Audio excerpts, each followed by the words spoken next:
Nagsimula sa simple na pasulyap-sulyap, nagpapapansin sa'yo. Umabot sa palitan ng mga mensahe, kilig na kilig ako. Kumusta, kain na, hello, magandang umaga.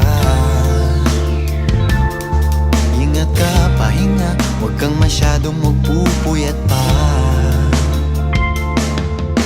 Naramdaman ng puso na dahan-dahan akong nahuhulog sa'yo. Sa kada araw natin na pag-uusap, meron nang